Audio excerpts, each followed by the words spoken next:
ಮರದಿಂದ ಕಿತ್ತಂತ ಹಲಸಿನ ಹಣ್ಣನ್ನ ಈ ರೀತಿಯಾಗಿ ಕಟ್ ಮಾಡಿ ಸುಣ್ಣವನ್ನ ಹಾಕಿ ಯಾಕಿಡ್ತಾರೆ ಗೊತ್ತಾ?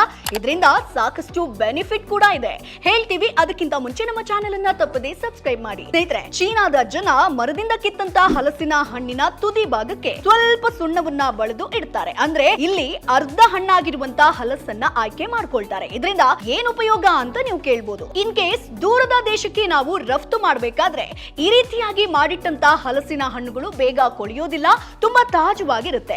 ಸಾಮಾನ್ಯವಾಗಿ ಹಲಸಿನ ಹಣ್ಣಿನಲ್ಲಿ ಮೈಕ್ರೋ ಆರ್ಗ್ಯಾನಿಸಮ್ ಸೇರ್ಕೊಂಡು ಹಣ್ಣು ಬೇಗನೆ ಕೊಳೆತು ವಾಸನೆ ಬರುತ್ತೆ. ಆದ್ರೆ ಹೀಗ್ ಮಾಡೋದ್ರಿಂದ ಮೇಲ್ಭಾಗ ಅಂದ್ರೆ ಕತ್ತರಿಸಿದ ಭಾಗಕ್ಕೆ ಮಾತ್ರ ಮೈಕ್ರೋ ಆರ್ಗ್ಯಾನಿಸಮ್ ಟಾರ್ಗೆಟ್ ಮಾಡುತ್ತೆ. ಇನ್ನುಳಿದ ಪೂರ್ತಿ ಭಾಗ ಫ್ರೆಶ್ ಆಗಿರುತ್ತೆ. ಇದರಿಂದ ನೀವು ತುಂಬಾ ದಿನಗಳವರೆಗೆ ಸ್ಟೋರ್ ಮಾಡಿ ಇಟ್ಕೊಳ್ಬಹುದು. ಹಾಗೆ ಉತ್ತಮ ರೀತಿಯಲ್ಲಿ ಪ್ಯಾಕೇಜ್ ಮಾಡಿ ಇತರ ದೇಶಗಳಿಗೂ ಕೂಡ ರಫ್ತು ಮಾಡಬಹುದು.